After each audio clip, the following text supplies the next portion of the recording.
Salam əziz dostlar, yoldaşlar, hər birinizi xoş gördük. Yeni videoya xoş gəlmisiniz. Bildiyimiz kimi sabah, yəni 28 dekabr OTK-nın 10 və 11-ci siniflər üçün buraxılış imtahanıdır. Buraxılış imtahanı sınağıdır daha doğrusu. Hüseyn müəllim 11-ci siniflər üçün izahı paylaşacaq. Mən isə 10-cu siniflərin OTK-ya hazırlıq videosunu paylaşıram sizinlə. Deməli, bu seçdiyim suallar yəqin ki, qapaq şəklində də gördüyünüz kimi biraz da yeni eləmişik. Süni intellektin köməyindən istifadə eləmişik. Mən deməli bəzi məlumatları göndərdim həmin süni intellektə və qeyd edeyim ki, o ödənişli formasında göndərmişəm, yəni narahat olmayın. Adi versiya bilirəm, bir o qədər də yaxşı deyil. Deməli ödənişli formasında göndərdim, o da bizə bəzi məlumatlar verdi, bəzi proqnozlar verdi ki, imtahana hansı suallar düşə bilər. Yəni qısacası ChatGPT-nin vasitəsilə də bəzi sualları hazırlamışam. Və mənim özümə də maraqlıdır ki, sabah olan imtahanda bunlardan neçəsi oxşar və yaxud eyni düşəcək. Ona görə gəlin, vaxt itirmədən keçək sualların izahına baxaq. ChatGPT-dən kömək aldığım sualları da sizə deyəcəm. Bax elə, birinci sualın özü, bax, süni intellekt mənə təklif elədi ki, bu sualı sınağa sal, çünki bu imtahana düşmə ehtimalı daha çoxdur bu sualın. Ona görə mən də bu sualı salmışam. İndi ümid eləyək ki, sabah da bunun oxşarı ilə qarşılaşarsınız. Və qeyd edeyim ki, siz də bu arada kanala abunə olmağı, videonu bəyənməyi unutmayın və yaxın vaxtda da Hüseyn müəllimlə yeni ilə aid bir maraqlı videomuz olacaq. Onu da izləmək üçün mütləq bildirişləri açın. Deməli, birinci sualda deyir ki, bu tənliyin kökləri cəmi tap. Görür ki, modul tənlikdir. Bax, 2x üstəgəl 5. Kesin əvvəl qeyd edirəm ki, Hüseyn müəllimin deməli OTK-ya dəstək videosunda bax, izah elədiyi bu cür sınaqlardan olan sualların bəzilərinin tam oxşarı imtahana düşmüşdü. Elə orada da bir modul tənlik var idi, imtahanda istifadə olmuşdu. Bizə deyir ki, bu tənliyin kökləri cəmini tap. Bu modul tənlikdir, hər iki tərəfdə modul varsa, bunu hər iki tərəfin kvadrata da yüksəldib həll edə bilərik. Baxın, bir üsul budur, hər iki tərəfi kvadrata yüksəldib həll eləmək.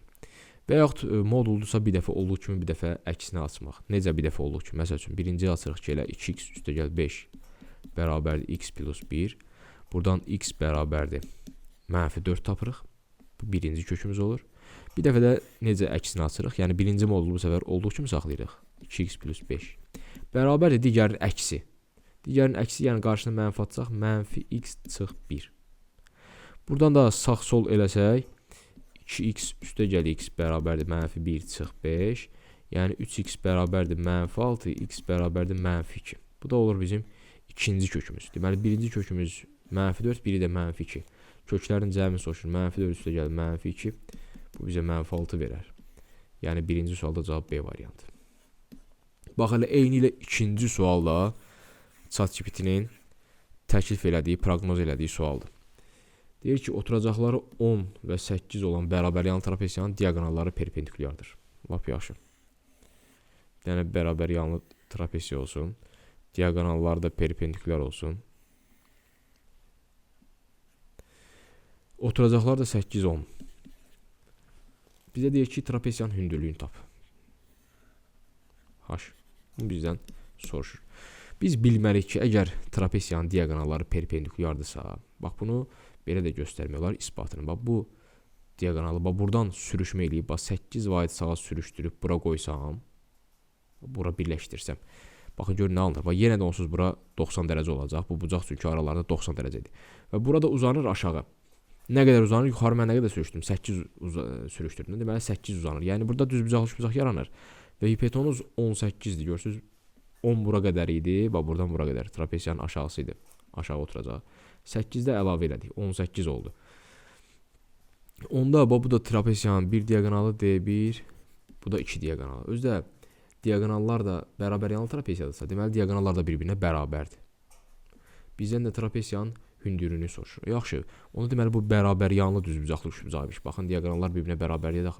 Deməli, baxın, qıraqda çəkeyim. Belə bir bərabər yanlı düzbucaqlı üçbucağımız varmış. D, burada 18. Diaqonallar da bunlar. Trapesiyanın hündürlüyü biz də bilirik ki, bərabər yanlı üçbucaqda oturacağa çəkilmiş hündürlük. Elə həm də mediandır, həm də tənböləndir. Və yaxud mediandırsa əgər düzbucaqlı üçbucaqdır, deməli hipotenuza çəkilən median da elə hipotenuzun yarısı boyda olurdu. Yəni 18/2 9 olurdu. Bax, çox maraqlı, biraz da çaşdırıcı bir neçə qaydanın bir yerdə istifadə olduğu sualdır. Bax, çox maraqlı sual hazırlayıb əslində bu intellekt. Deməli bir də deyirəm diaqonallar bərabərdirsə başqa üsullarla tapmaq olar, amma ən rahatı budur ki, diaqonallar bərabərdirsə deməli bərabər yanlış bucaqdır. Bərabər yanlış bucaqda hipotenuza çəkilən, daha doğrusu oturacağa çəkilən hündürlük həm də mediandır. Ona görə bura m yazdım. Düzbucaqlı üçbucaqda da median hipotenuzun yarısı boyda olur. Hipotenuz 18 isə median 9. Deməli burada cavabımız olmalıdır 9. Keçdik indi 3-cü suala. 3-cü sual isə əvvəlki illərdə OTK-nın sınaqlarında, imtahanlarında istifadə olmuş suallardandır. OTK da bu təcrübədən istifadə edir, öz suallarını təkrarən imtahana salır. Biz də ona görə bu sualları da yerləşdirmişik. Deməli deyir, düzgün 5 bucaqlının daxili bucağı xarici bucağından istəyə böyükdür. Düzgün 5 bucaqlı deyirsə, onun bir daxili bucağını necə tapırıq? Deməli, düzgün 5 bucaqlıdsa, daxili bucaqların cəmi 180 vurulsun, n-2 ilə hesablanırdı. Bir dənə daxili bucağı tapmaq üçün onu bölürük 5-ə. 5 bucaqlı daxil. Burada n-in də yerinə 5 yazmaq lazım idi. 180 vurulsun, onda 3 qalır. Böl 5. Yəni 540-ı biz 5-ə bölməliyik. Bu deyilir 108 dərəcə. Deməli, düzgün 5 bucaqlının bir daxili bucağı 108-dir. Daxili bucaq 108-dirsə, onda bir xarici bucağı 72 dərəcə qalır. Bunlar arasında fərqi soruşur bizdən. Deyir neçə dərəcə böyükdür? 108-dən 72 çıxsa 36 dərəcə qalır. Deməli 36 dərəcə böyükdür. Amma daha praktik üsul belə eləmək olardı. Bir xarici bucaq tapardıq. Xarici bucağı beta ilə işarələsək, yəni 5 bucaqlıdırsa, bir dənə xarici bucaqların cəmi 360 daxı, 360 böl 5. Bir xarici bucağı belə 72 tapardıq birincidən. Bir xarici bucaq 72-dirsə, o da daxili 180 çıx 72, yəni 108 dərəcədir. 108 dərəcəsə yenə 108 72-dən neçə dərəcə böyükdür? 36 dərəcə böyükdür. Yəni hər iki üsul doğrudur. Daxili bucaqların cəmi düsturundan tapmaq da olar və yaxud xarici bucaqların cəmindən də tapmaq olar. Keçdik 4-cü suala. 4-cü sualda deyir ki, 60 ədədinin 60% A ədədinə. Yəni A bərabərdir 60 ədədinin 60%. Yəni 60 vur 60 böl 100. Bu da neçə eləyir? 36. 80 ədədinin 80% isə B ədədinə. Deməli B də bərabərdir 80-in 80%. Yəni 80 vur 80 böl 100. Yəni 64. Deyir kök altında A plus B-ni tap. Kök altında 36 plus 64. Bu da eləyir kök altında 100. Cavab 10. Deməli Y variantı olmalıymış. 5-ci sualı deyir ki, bu ifadənin qiymətini tap. Kök 6 çıx kök 2. Bir də kök 3 plus 1. Baxın uşaqlar, birinci kök 6 çıx kök 2. Buradan kök 2-ni mörtəzə xaricində çıxardıram. Qalır onda kökün altında kök 3 çıx 1. Vurulsun, bu tərəfdə də var idi kök 3 üstə gəl 1. Baxın indi, bu ikisi oldu düstur, kvadratlar fərqi. Bir dəfə çıxıb, bir dəfə toplayıblar. Kökdə 2-ni dəymirəm, amma çöldə saxlayıram. Bu ikisi bizə verir nəyi? Kökdə 3-ün kvadratı çıx 1-in kvadratını. Bu da eləyir kökdə 2 vurulsun. Kökdə 3-ün kvadratı 3-dür, 3-dən də 1 çıxsam 2 qalır. Deməli kökdə 2 vur 2, yəni 2 kökdə 2. Cavabımız deməli C variantıymış. Sonra 6-cı sual. Çevrə mövzusuna aid sualdır. Elə gəlin bunu şəklin üzərində göstəreyim. Deyir, mərkəzi O nöqtəsində olan çevrədə ABS bucağı 50 dərəcə. Görürsünüz, buraya yazıb 50 dərəcə. BNC görsün dərəcə ölçüsünü tap. Yaxşı, görürük ki, bu AB diametrdir. Diametrdirsə, deməli diametr çevrəni 2 bərabər hissəyə bölür axı. Elə qövsü də bölür də. Deməli bura olmalı 180 dərəcə. İndi bura 50-dirsə, yaxşı, daxil bucaq 50-dirsə, onda onun söykəndiyi qövs neçə olmalıdır? Bu qövs. Bu qövs də söykənir, bax o. Qövs olur onun 2 qatı, yəni 100 dərəcə. O qövs 100 dərəcədir. Onda yerdə qalan BNC qövsünə nə qədər qalır? Cəmi 180-i daxil. Deməli yerdə qalan BNC qövsünə də 80 dərəcə qalır. Deməli cavab olmalı 80 dərəcə. Və yaxud belə də tapmaq olardı. Kim əzbər bilirsə, baxın yenə AB diametrdir mərkəzdən keçdiyinə görə. Biz də bilirik ki, diametrə söykənən daxilə çəkilmiş bucaq 90 dərəcə olur. Bax, bura 90 dərəcə. Deməli burada 50-dirsə, bura 90-dırsa, bura qalır 40. Bura 40-dırsa, yenə bax bunun söykəndiyi qövs də olmalıdır, onun 2 qatı, yəni 80 dərəcə. Hər iki halda cavabımız 80. 7-ci sualda. Bu cür bir nisbət görən kimi bunu çarpaz vurmaq lazımdır. Daha doğrusu tənasübdür bu. Çarpaz vursaq 5 vurulsun A çıx B bərabərdir 2 vurulsun A üstə gəl 2B. Vurub açsaq 5A çıx 5B bərabərdir 2A üstə gəl 4B. A'ları B'ləri bir tərəf yıxsaq 3A bərabər 9B. Hər tərəfi 3-ə bölsək A bərabər 3B. Bizdən də A böl B nisbətini soruşur. A-nı da 3B-yə bərabər tapmışıq. Onda A-nın yerinə 3B yazıram böl B. B-lər getdi. Sadəcə cavab 3 qaldı. Deməli cavab A variantı. Bu cür tənasübləri də OTK xoşlayır, tez-tez imtahanlarda istifadə edir. Deməli, indi baxırıq 8-ci sual. Deyir, tərəflərin uzunluqları natural ədədlər olan ABC üçbucağında BD tənbölən, lap yaxşı. Tənbölən imiş. AD2, DC 3 olarsa bu üçbucağın perimetrinin ən kiçik qiymətini tapın. Perimetrin ən kiçik qiyməti. Yaxşı, tənbölənin xassəsi nədir bilirik. Bax, bura A, bura B desək, bilirik ki, tənböləndə xassə nədir? A böl 2 bərabər olmalıdır B böl 3-ə. A böl 2 bərabər olmalıdır B böl 3-ə. Və yaxud belə də yazılmaq olardı. A böl B bərabərdir 2 böl 3. Nəsə, onsuz hər ikisində çarpaz vursaq eyni şey alınır. 3A bərabər 2B alınır. Buradan da yaza bilər ki, A deməli B-nin yanındakı, yəni 2-nin misilləri ola bilər 2K. B də ola bilər 3-ün misilləri, yəni 3K. Deməli, A-ya 2K, B-yə də yazıraq 3K. Onda perimetr nə eləyir? Bax, aşağıda 5-də axı. Hələ perimetrə baxmayaq, yox, tələsməyək. Aşağı 5-dir cəmi. Biz burada ən kiçik olması üçün perimetrin K-ya 1 versək, bura olacaq 2, bura olacaq 3. Onda üçbucaq bərabərsizliyi pozulur. Bura 5-dir, bura 2, bura 3. Belə üçbucaq ola bilməz. Çünki iki tərəfin cəmi 3-cüdən böyük olmalı idi. Deməli, K 1 ola bilməz. K-ya ən az sonra 2 versək, bura olur artıq 4, bura olur 6. Bəli, belə üçbucaq ola bilər. Bu ikisinin cəmi görürsünüz, digərindən böyükdür. Yəni, istənilən ikisinin cəmi 3-cüdən böyükdür. Deməli, bu perimetrin ən kiçik qiyməti nə vaxt ola bilər? K2 olanda. Onda da tərəflərin biri 4 olur, biri 6, biri 5. Cəm deyir 15. Deməli, perimetr ən az 15 ola bilər. Sonra 9-cu sual. Bax, uşaqlar qüvvətdə mənfi 2 görəndə biraz karıxırlar, belə deyək. Lap ləhcə ilə. Amma karıxmağa ehtiyac yoxdur. Sürətdə yazılıb x kvadrat 49. 49 birlik 7-nin kvadratıdır. Kvadratlar fərqini tətbiq eləsək, bir dəfə x çıx 7 yazmalıyıq, onun əvəzinə vurulsun, bir dəfə də x üstəyə 7. Bölünsün. Məxrəzdəki ifadəyə yaxşı baxsaq, bu 9 3-ün kvadratıdır axı. Bu da x. Ortada da onların hasilinin 2 misli var. Deməli, o da bizə verəcək x çıx 3-ün kvadratını. Vurulsun. Qüvvətdə mənfi 2 nə deməkdir? Mənfi qüvvət onun tərsinə çevirir. Yəni, x çıx 3 qalxır yuxarı, x üstəyə 7 düşür aşağı. Başında da 2 vardı, elə bil ayrı-ayrı hərəsinin üstünə 2 qoyuram. Bax, 2-ni mənfi qüvvət işini gördü, amma 2-ni də hər mötəzədəki hər ikisinə aiddir deyə hər ikisini də başında ayrı-ayrı yazdım. İndi baxıram ixtisarlara, bax, x çıx 3-ün kvadratı, x çıx 3-ün kvadratı. Bunda tam getdi. X üstəyə 7 kvadratı aşağıda var, bir dənəsi yuxarıda var. Bunun bir dənəsi tam gedir, amma aşağıda 2 dənədən biri gedir, biri qalır.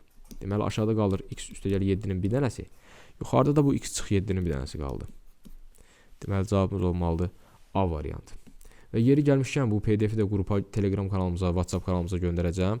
O kanalların da linki videonun alt hissəsində olacaq. Oradan da keçib PDF-i əldə edə bilərsiniz. Gəldik belə bir irrasional tənliyə, sadə bir irrasional tənlikdə, amma ehtiyatlı olmaq lazımdır. Bax, çaşdırıcı sualdır. Deyir, bu tənliyin köklərinin hasilini tap. Baxırıq ki, bax, x kvadrat çıx 9 vurulsun kök altında x plus 2 bərabər 0. Hasil formasında əgər 0 verilibsə, ayrı-ayrı 0-a bərabər edirik. Yəni, x kvadrat çıx 9 bərabər 0. Bir dəfə də kök altında x plus 2 bərabər 0. Birincidən x bərabərdir. X kvadrat bərabər 9, x bərabərdir. Müsbət mənfi 3 tapırıq. Hər ikisi. İkincidən isə alırıq x plus 2 ilə 0 olmalıymış. Yəni, x də mənfi 2 olmalıymış. Yəni, ilk baxışdan sanki 3 dənə kök var. Mənfi 2, mənfi 3, müsbət 3. Amma ehtiyatlı olmaq lazımdır ki, bu köklər kökün altını mənfiyə çevirməsin. Çünki biz bilirik ki, cüt dərəcədən kökün altı, yəni x plus 2, bu kökün altındakı ifadə x plus 2 sıfırdan böyük və ya bərabər olmalıdır. Amma biz baxırıq ki, bu mənfi 3-ü, tapdığımız mənfi 3-ü aparıb burada yerinə yazsaq kökün altına, bax bura, mənfi 3-ü yerinə yazsaq x-in yerinə. Üstünə də 2 gələndə o mənfi 1 eləyir. Kökün altında mənfi 1, cüt dərəcədən kökün altında mənfi mənası yoxdur. Yəni, bu mənfi 3 kənar kökdür. Bunu götürməyəcəyik.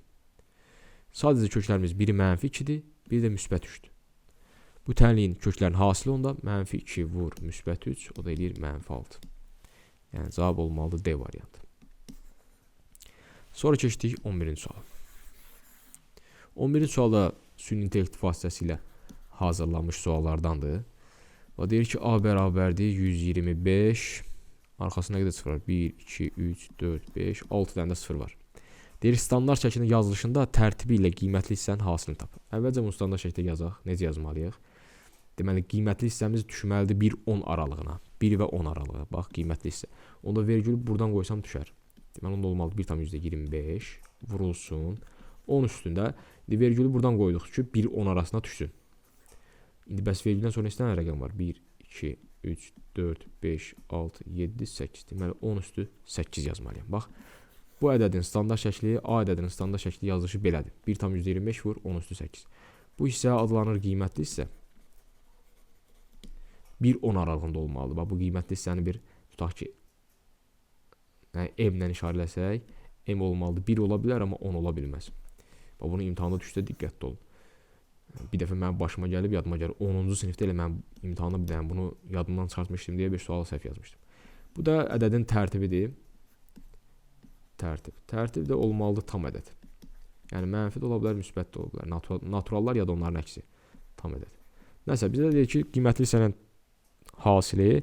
Deməli, biz 1,25-i vurmalıyıq 8-ə. Bu da neçə eləyir? Bu da deyəsən 9 eləyir də. Tərtibi ilə qiymətli hissənin hasili tapın. 9 eləyir, yoxsa 10 eləyir, yox 9 eləmir. 10 eləyir. Mən səhv vurdum. Deməli, cavab D variantı olmalıydı. Sonra keçdik 12-ci suala. Bax, bu da süni intellekt vasitəsilə hazırlanmış suallardandır. Düzbucaqlı, üçbucaqlı deyir. Bir iti bucağın sinusu. Bir dənə düzbucaqlı, üçbucaq çəkək. Burada olsun həmən iti bucağımız. Tutaq ki, alfa. Deyir, sinusu 10/5. Yəni, tutaq ki, sinus alfa bərabərdir 10/5. Və bu üçbucağın hipotenuzu 26. Hipotenuza da 26 yazaq. Daxilinə çəkilmiş çevrənin radiusunu tapın. Hə, nətər tapaq? Sinus alfa 10/5'dir. Sinus kimin kimə nisbət idi? Qarşı katet bölünsün hipotenuz. Biz də baxırıq ki, qarşı hipotenuzumuz 26'dır. Qarşı katetdə bir x desəm, deməli x böl 26 bərabər olmalıydı. Bu bizə verim neçəyə? 10/5. 10/5'ə. Buradan çarpaz vursaq elə 13x bərabər olmalıdır 26'ın 5'ə vuranda 130'a. Deməli x də 10 imiş. Yəni qarşı katetimiz deməli 10 imiş. Həqiqətən baxın, bunun buna nisbəti bizə 13/5 verər. İndi bu 10'dursa bəs o birisi kateti necə tapaq? Pifagor teoremindən istifadə edək. Hipotenuzun kvadratından bir katetin kvadratını çıxsaq, yəni 576'dan, daha doğrusu 676'dan 100 çıxsaq, qalır 576. O da 24'ün kvadratıdır. Deməli o birisi katetimiz də 24'dür. Bir katet 24, biri 10, hipotenuzda 26. Daxilə çəkmiş çevrənin radiusunu soruşur, balaca r. Balaca r-in düsturu necə idi düzbucaqlı üçbucaqda? A üstə gəl B çıx C bölü 2. Yəni katetləri toplamalıyam. 10 üstə gəl 24. Hipotenuzu çıxmalıyam. 26'nı bölməliyim 2. Bu da neçə eləyir? 34 çıx 26 bölü 2. 8 bölü 2 bu da 4 eləyir. Deməli, həmən daxilə çəkmiş çevrənin radiusu 4 imiş. Bu da belə maraqlı soru. Bax, fikir verirsə, süni intellektin hazırladığı suallarda daha uzun çəkir. Birbaşa cavab istəmir. Bu da çünki mən ona biraz təlimatı o cür vermişəm ki, sırf OTK tipli olsun. Biraz OTK-da özünüz bilirsiniz. Birbaşa cavab istənilən suallar az olur çox vaxt. Daha çox biraz qəribə suallar olur. Qəribə də yox, yəni bir neçə mərhələdən ibarət olan suallar olur. Amma bu 13 artıq əvvəlki illərdə istifadə olunmuş suallardandır. Deyir, bu kəsirin qiyməti natural ədəd olarsa, n-ə biləcəyi qiymətlərin cəmini tap. Yəni 5n üstə gəl 9 bölün. Burada nə etmək lazımdır? Sürətdəki hər bir ifadəni məxrəcə bölmək. Yəni 5n-i bölürük n-ə, üstə gəl 9 böl n. 5n-i n-ə böləndə n-lər gedir 5 qalır, 9 böl n qalır. 5 onsuz naturaldır. Bizə lazımdır ki, bu natural olsun. Bir dənə sadəcə bunu natural eləməliyik. Onda n hansı natural ədədlər ola bilər? 9'un bölənləri olmalıdır ki, natural versin. 9'a bölənlər kimdir? 1'dir, 3'dür, bir də 9'un özüdür. Bunların cəmi 1, 3 üstə gəl 9. Bu da bizə 13 verər. Deməli, B variantı olmalıdır 13-cü sual. Keçdik digər səhifəyə. Artıq açıq tipli suallardır buradakılar.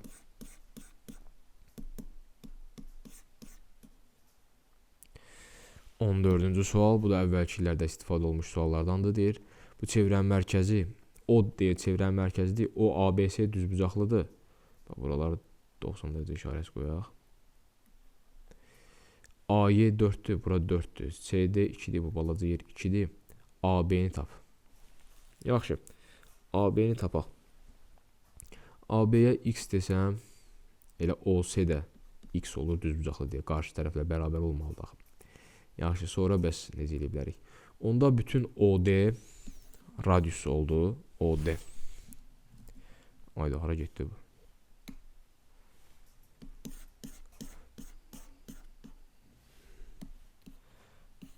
Aha, OD bizim radiusumuzdur, fikir versinizsə. Radius. Və OD-nin də uzunluğu nəyə bərabər oldu? X üstəgəl 2-yə. Yəni OS ilə CD-nin cəmini. Deməli OY də elə bizim radiusumuzdur. OY. OY də radiusdur. O da deməli o da elə x üstəgəl 2 olmalıdır. Burasına 4 demişiksə, yerdə qalan OA-nı tapmaq üçün mən nə etməliyəm? Deməli x üstəgəl 2-dən, çünki bütün OD x üstəgəl 2 olubsa, bir də deyirəm. Deməli bütün OY də x üstəgəl 2 olmalıdır. Çünki hər ikisi radiusdur, eynidir. Onda yuxarısına 4 demişiksə, x üstəgəl 2-dən 4 çıxsam, qalır x çıx 2. Deməli bu hissəsi x çıx 2 imiş. Bizə də nəyi deyildi tap? AB-ni tap. Yaxşı, AB-ni tapmaq üçün necə istifadə edəcəyim? Bax, buradan O ilə B-ni birləşdirsəm, baxın uşaqlar. Bu da elə radius olar. OB də radius olar. Və burada düzbucaqlı üçbucaqdan Pifagor teoremi quracağım indi. Pifagor teoremi necə quracağım? Baxın indi. Bir katetimiz x çıx 2-dir, digəri x-dir. OB də radiusdur. Radiusumuzda nə olmuşdu? X plus 2 olmamışdı, bütün radius. Elə OD məsəl üçün bütün radiusu x plus 2 olmuşdu. Deməli, onda Pifagor teoreminə görə x-in kvadratı üstəgəl x çıx 2-nin kvadratı bərabərdir x üstəgəl 2-nin kvadratına. Fikir versəz, bunlar da ardıcıl ədədlərə oxşuyur. Aralarında 2 vahid fərqlər var. Və yaxud da elə bu tənliyi açıb da yazmaq olar. Yaxşı, gəlin açaq yazaq, kiməsə qaranlıq qalmaz. X kvadrat üstəgəl x kvadrat çıx 4x üstəgəl 4 bərabərdir x kvadrat üstəgəl 4x üstəgəl 4. X kvadratlarının sağdan soldan birini apardım. Bu 4'lərini də sağdan soldan apardım. Bu 4x də o tərəfə keçəndə qalır x kvadrat çıx 8x. Bərabərdir. Bu tərəfdə də heç kim qalmadı axı 0. Buradan köklərin biri 0-dır, digəri 8-dir. Aydın məsələ ki, bizdə uzunluq 0 olmaz. Deməli bizim x-imiz 8-dir. Biz də elə AB-yə AB-nin sorusu bizdən, biz də elə AB-yə başlayanda x demişdik. Onda 8 tapdıq. Deməli cavabımız olmalıdır 8. Keçdik 15-ə. 15 də maraqlı sualdır. Bu dim topluluğunda da var idi bu sual. Deyir bu kvadrat tənliyin kökləri hansını tap. Bax deyir kvadrat tənlik. Kvadrat tənliyi hansı tənliyə deyirik? Gəlir orada x-in ən böyük dərəcəsi 2 olsun. Yəni x-in kvadratı orada mütləq iştirak etməlidir. Burada da indi x-in üstündə yazıblar 2m çıx 4. Deməli 2m çıx 4 2 olmalıdır. X-in kvadratı olmalıdır ki, o kvadrat tənlik deyə bilək. Buradan da 2m bərabərdir 6, m bərabərdir 3. M 3-dürsə, deməli tənliyimiz bu formadaymış. 2x kvadrat çıx 14x üstəgəl m 3-dürsə 8 vur 3 24 bərabər 0. Deyir tənliyin kökləri hasilini tap. Götürür uşaqlar soba tələsir 24 yazır. Amma Viet teoreminə görə əvvəlcə bu çevrilmiş kvadrat tənlik olmalıdır. Yəni əvvəlcə bunu gərək hər tərəfini 2-yə bölək. Sonra 0 da 2-yə bölməliyik əslində. 2-lər getdi, qalır x kvadrat çıx 7x üstəgəl 12 bərabər 0. Hə, indi Viet teoremi tətbiq edə bilərik. Köklərin hasili də elə bizə bu 2-nü verər, yəni 12-ni verər. Burada cavabımız ona görə 12 olmalı. Bax, ehtiyatlı olmaq lazımdır. Mütləq, yəni kvadrat çevrilmiş Viet teoremi tətbiq etmək üçün x kvadratın əmsalı 1 olmalıdır. 2-dirsə, gərək onda böləsən 2-yə. Sonra 16-cı sual, bu da maraqlı sualdır. Deyir bu tənliyin sonsuz sayda həll olarsa. Görürük ki, bu xətti tənlikdir. Xətti tənliyin sonsuz sayda olması üçün, bax, xətti tənlik bu formada olur da, sonsuz sayda həll olması üçün A da 0 olmalıdır, B də 0. Yəni x-in əmsalı da 0 olmalıdır, sərbəst həddə. Amma görürük ki, x sağda solda 2 yerdə var. Ona görə gəlin x-in əmsallarını bir yerə yığaq. mx çıx 5x bərabərdir mənfi 3. Bu n-i də sağa keçdirəm, çıx n. Buradan x-i çıxarsam qalır m çıx 5. Burada da elə mənfi 3 çıx n. Baxın, ax bərabər b formasına gətirdim. İndi x-in əmsalı kimdir? M çıx 5. Deməli m çıx 5 də 0 olmalıdır. Digər də 0 olmalıdır. Yəni mənfi 3 çıx n də 0 olmalıdır. Buradan m bərabər 5, n bərabər mənfi 3 taparsınız. Deməli m və n parametrlərin cəmi 5 ilə mənfi 3-ün cəmi, o da bizə müsbət 2 verər. Ona görə ehtiyatlı olmaq lazımdır burada. Keçdik 17-yə. 17 də əvvəlki illərdə istifadə olmuş suallardandır. Deyir bir təpədəki xarici bucağı 24 dərəcə olan düzgün çoxbucaqlı neçə diaqonal var? Yəni bilmirik neçə tərəfi var. Tutaq ki, bir xarici bucaq deyir 24 dərəcədir. Onda bunun tərəflərinin sayını necə tapaq? Biz də bilik ki, düzgün çoxbucaqla xarici bucaqların cəmi 360-dır. 360-ı bir dənə də bunun bir xarici bucaq 24 olursa, 24-ə bölsəm 15 taparam. Deməli bu 15 tərəfliymiş və yaxud 15 bucaqlıymış. 15 dənə bucağı varmış deməli. Bax yenə xarici bucaqların cəmini bir dənə xarici bucağa böldüm ki, sayı tapım. Deməli say n15 imiş yəni. N bərabərmiş 15-ə. Bizə deyir neçə diaqonal var. Diaqonalların sayını necə tapırdıq? N vurulsun n çıx 3 bölü 2. Yəni 15-i vurmalıyıq. 15-dən 3 çıxanda 12 bölü 2. 12-ni 2-yə bölsək 6. 6-nı 15-ə vursaq 90. Deməli 90 dənə diaqonal var. Sonra keçdik 18-ci suala. Bu da sadə xətti tənlikdir. Bu tənliyi deyir. Həll elə çarpaz da vura bilərik. Gəlin elə çarpaz vuraq. 2x üstəgəl 6 bərabərdir. Bu məxrəci 1 daxil elə belə onu 1-ə vurduq. 5-i də vurmalıyıq. X çıxacaq. O deyir 5x çıx 15.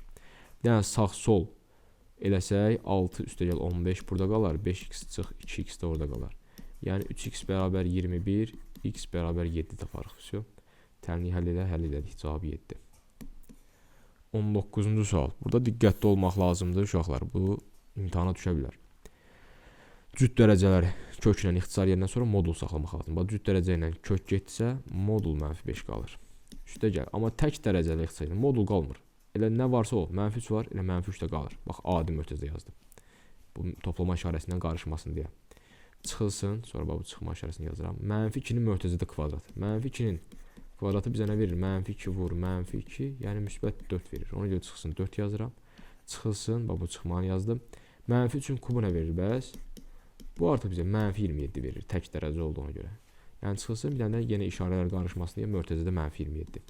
Bu da bərabərdir. Modul -5 elə bizə 5 verir. Üstə gəl -3, yəni çıx 3. Sonra çıx 4. Çıx -27, 2 dənə mənfi yanaş gələndə bu olur elə bir dənə toplama. Yəni üstə gəl 27. Bunu hesablasaq 5 çıx 3 2. 2-dən 4 çıxsaq -2 üstünə 27 gəlsək 25 qalar. Deməli 19-cu sualda cavabımız 25. Sonra gəldik 20-ci suala. 20-ci sualda deməli sürətli görsüz a kvadrat çıx 4b kvadrat. Yenə buna kvadratlar fərqini tətbiq eləsək. Bir dəfə a çıx 2b, bir dəfə a üstə gəl 2b. Üstə gəl digər ikisindən 6-nı mötərizə xaricində çıxarsaq a çıx 2b. Bölünsün aşağıda da a çıx 2b.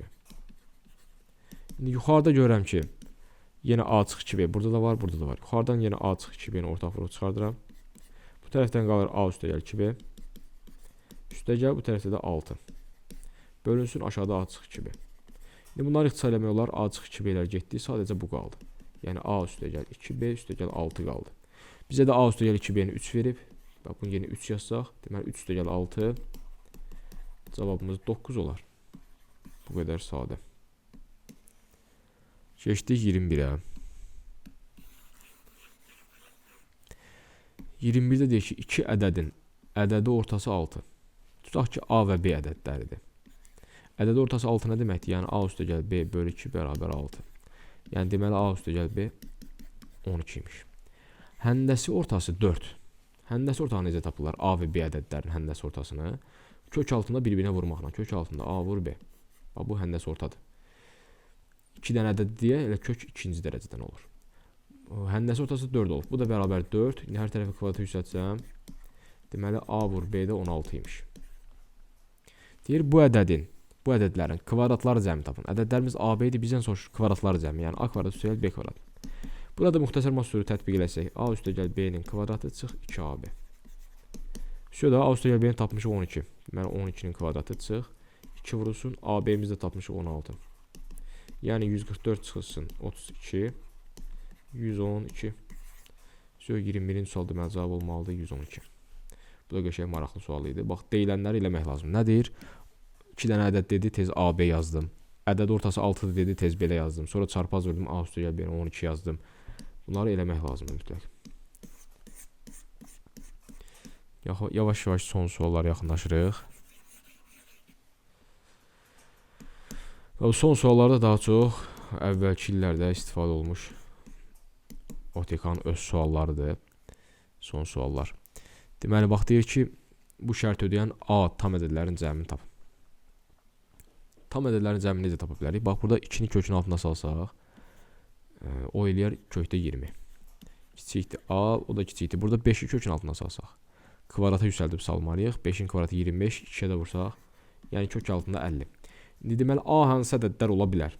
Yaxşı fikirləşsək, A məsəl üçün ən az 5 olar. Çünki bu 4 tam nə qədər eləyir? Tutaq ki, 4 tam onda 2 məsəl üçün. Burada da kök 49-dan 7 çıxır. Bu da ondan biraz böyüksə 7 tam nə qədər də bu eləyir. Deməli 7 tamdan 4 tamdan 7 tamlar arasında hansı tam ədədlər var? 5 var, 6 var, bir də 7 tamın özü var. Və yaxud belə də demək olardı. Hər tərəfi kvadrata yüksəldərdiniz. Belə alınardı. 20 A kvadrat 50. İndi kvadratı bu aralıqda olan hansı ədədlər var? Əlbəttə ki 5 var. 5-in kvadratı çünki bu aralığa düşür. 6-nın kvadratı var. Bu aralığa düşən bir də 7-nin kvadratı. Yəni A 5, 6 və 7 ola bilər. Bunlar da cəmi 5, 6, 7-nin cəmi neçə eləyər? 18 eləyər. Keçdik 63-ə. 63 nə idi? 23-ə. Bax, hiss edirsinizsə sınaqda daha çox son mövzulara üstünlük vermişəm. Və düşünürəm ki, OTK-da belə eləyəcək. Amma əslində belə etməyə də bilər. Bu buraxılış sınağıdır. Amma mən daha çox şagirdlərin elə bil öz istəyini nəzərə aldım ki, onsuz da əvvəlki mövzular çoxdan da işləyirlər. Natura dədərdir, adi onluq kəsirdir, faizdir. Bunlara aid hərəsinə aid 1-2 sual var, amma daha çox son mövzulara üstünlük vermişəm. Deməli, burada deyir ki, 62 şagird futbol və voleybol məşqələrinə gedir. Onlardan deyir 13 şagird hər iki məşğələyə gedir. Qəşəng. Futbol məşğələsinə gedənlərin sayının, voleybol məşğələsinə gedənlərin sayından 2 dəfə çox olduğu məlumdursa, futbol məşğələsinə neçə şagird gedir? Bax, bunu Euler-Venn diaqramından da yazmaq olar. Buraya yazıram futbol, buraya yazıram voleybol. 13 nəfər hər ikisinə gedir. Deməli, bura ortaya yazmalıyam 13 kəsişməyə. Sonra deyir ki, futbol məşğələsinə gedənlərin sayı, voleybol məşğələsinə gedənlərin sayından 2 dəfə çoxdur.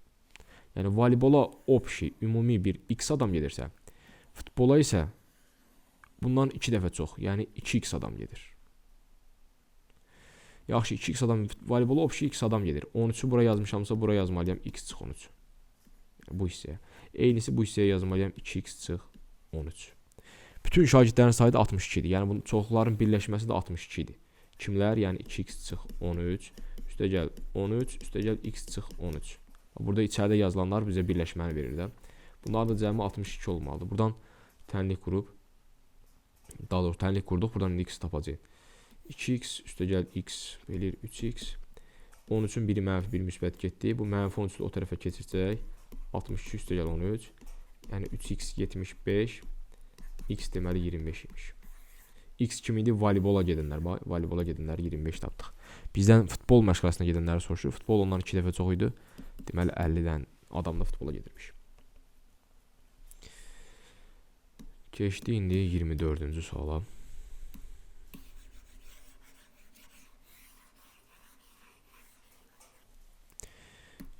Sualda maraqlı sualdır. Bu deyir ki, ABC'də düzbucaqlısında DH AC-yə perpendikulyardır. DC 4'dür. HC 2'dir, bura 2'dir. AH parçasının uzunluğunu tap, x'i tap. Biz bilirik ki, burada düzbucaqdır. Bax, düzbucaqlı üçbucaqda Evklid teoremi yəqin ki, hamının yadındadır. Bunu bilmək lazımdır. Hipotenuza bir dənə hündürlük çəkibsə, bura A, bura B, bura MN deyək. Obşi hipotenuzumuzda C olsun. Onda belə bir qayda var ki, A kvadratı, yəni hər hansı bir katetin kvadratı bərabərdir. Katetə yaxın olan proyeksiya, yəni M vurulsun bütün hipotenuz C. Biz də bundan istifadə edəcəyik. Baxın, düzbucaqlı üçbucağımız var. Bax, bu böyük düzbucaqlı üçbucaq. İndi içində bir dənə hündürlük çəkmiş. Bir katetimizdə birlik 4. Deməli 4'ün kvadratı bərabərdir. Ona yaxın olan proyeksiya neçədir? 2. Vurulsun bütün hipotenuz. Bütün hipotenuzumuzda 2 ilə x'in cəmidir. Yəni 2 üstə gəl x. Buradan tapırıq ki, 16 bərabərdir 4 üstə gəl 2x. Nəsə 2x bərabərdir 12. X bərabər imiş 6'ya. Deməli AH 6 imiş.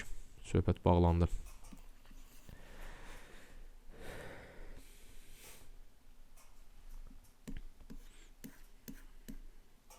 Gəldik 25-ci suala. Bu da romba aid sualdır. Deməli, trapesiyə aid sual salmışam bura, düzbucaqlıya aid sual salmışam, romba aid salmışam. Bir paralelogramla kvadratı salmamışam. Onlar asan olur deyə. İndi bəlkə də elə ehtiyatsızlıqdan gəlib imtahana polleqramla kvadratoid sual düşər. Ona görə diqqətli olun. Amma məncə dediyim kimi bunları daha çox sinif verə bilərlər. Romba, düzbucaqlıya və trapesiya. Əsas da trapesiya bir sual mütləq olacaq yəqin ki. Bir də orta xəttindən ola bilər ki, sual olsun. Deməlidir ki, ABCD rombunda nəsədir?